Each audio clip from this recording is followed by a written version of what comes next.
మహాగణాధిపతయ నమః. శ్రీ గురుభ్యో నమః. శ్రీమాత్రే నమః. ప్రేక్షకులందరికీ స్వాగతం.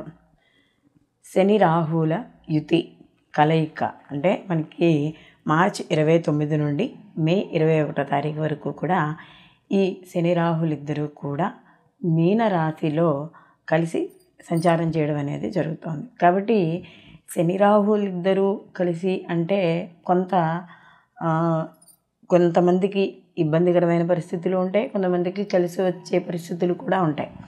అయితే ఇవి ఇక్కడ మనకి పూర్వభాద్ర 4వ పాదం మీద ఇక్కడ వీళ్ళు సంచారం చేయడం అనేది జరుగుతుంది. కాబట్టి ద్వాదశ రాశుల వారికి ఈ శని రాహుల యొక్క కలయిక వల్ల ఎటువంటి ప్రభావాలు ఉండబోతున్నాయి, వీళ్ళు ఎటువంటి పరిహారాలు చేసుకుంటే వీడి తీవ్రత తగ్గించుకోవచ్చు అనే విషయాలు మనం తెలుసుకుందాం. ఎందుకంటే ఇది కేవలం మనకి ఈ తెలుసుకోవడం ద్వారా వచ్చే ఏవైనా విపత్తులు కావచ్చు, లేకపోతే మనకి జీవితంలో జరిగే కొన్ని అనుకోని సంఘటనలు కావచ్చు, మంచి కావచ్చు చెడు కావచ్చు, ఏదైనా మనకి తెలుసుకునే అవకాశము, ఒకవేళ ఏవైనా అనుకోని పరిస్థితుల్లో ఒకసారి ఏమైనా నష్టం కానీ లేకపోతే ఏమైనా ఇబ్బందులు కానీ కలిగితే వాటికి పరిహారంగా మనం ఎటువంటి పరిహారాలు చేసుకుంటే తీవ్రత తగ్గుతుంది అనే మనం పరిష్కార మార్గాలు కూడా తెలుసుకుందాం. కాబట్టి వీడియోని ఎక్కడ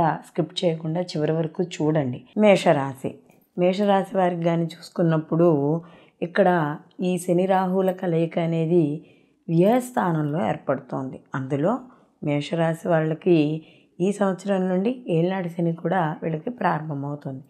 రాహు వీళ్ళకి అంటే ఆయన వ్యతిరేక దిశలో ఆయన ప్రయాణం అనేది ఉంటుంది. కాబట్టి రాహు చివరికి వచ్చేసి అంటే ఇంకా కుంభరాశిలోకి ఆయన వెళ్ళిపోతున్నాడు. శని భగవానుడు ఇక్కడ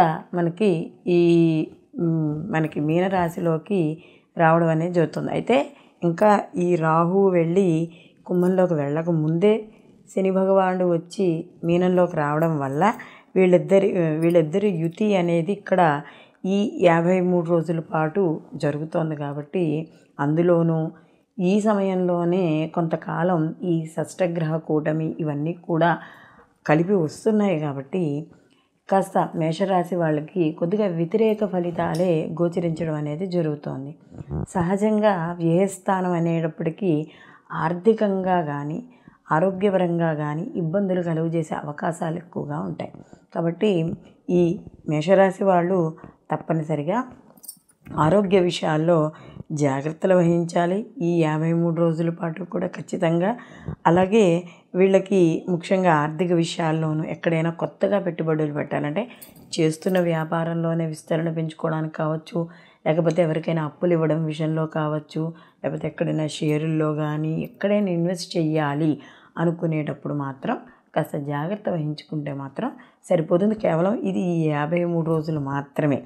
దాని తర్వాత ఎలానో వీళ్ళకి ఏళ్ళనాటి శని ప్రభావం అనేది ఉంటుంది. కానీ ఇక్కడ శని రాహుల కలయిక అనేది కొద్దిగా వీళ్ళకి ఇబ్బందికరమైన విషయం. కాబట్టి కాస్త ఏదైనా ఫ్రెండ్స్తో కానీ లేకపోతే బంధువులతో కానీ ఏదైనా ముఖ్యమైన విషయాలు మాట్లాడేటప్పుడు కాస్త ఆచితూచి మాట్లాడడం, అంటే గొడవలు పెరిగేటట్టుగా కాకుండా కాస్త నిదానంగా మాట్లాడడం, ఏవైనా అక్కడ సిచ్యువేషన్ దాటి వెళ్ళిపోతుంది అనుకున్నప్పుడు కామ్ అయిపోవడం, లేకపోతే అనవసరంగా బంధుత్వాల్లో కూడా అంటే విరోధాలు ఏర్పడే అవకాశం అనేది ఉంటుంది. కాబట్టి ఇక్కడ మనకి మాట పట్టింపులు అవేమీ లేకుండా నిదానంగా సమస్యను పరిష్కరించుకోవడం అనేది మంచిది.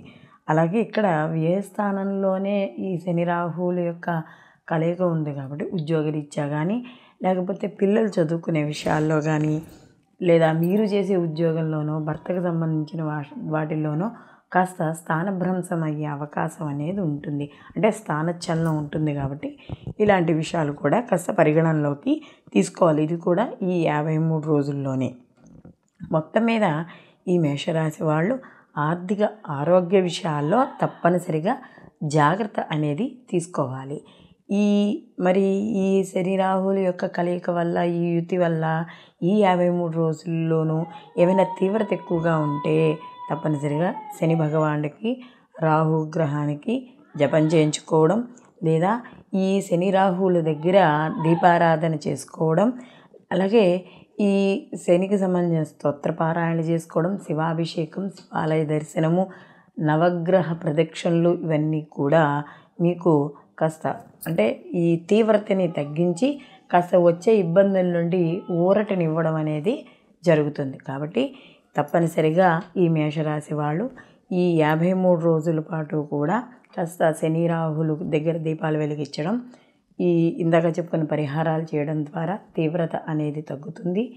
ఈ వీడియో కానీ మీకు నచ్చినట్టయితే లైక్ చేయండి, షేర్ చేయండి, కామెంట్ చేయడం మర్చిపోకండి. అలాగే మా ఛానల్ సబ్స్క్రైబ్ చేసుకోండి. సర్వే జన సుఖినో భవంతు, లోకా సమస్త సుఖినో భవంతు.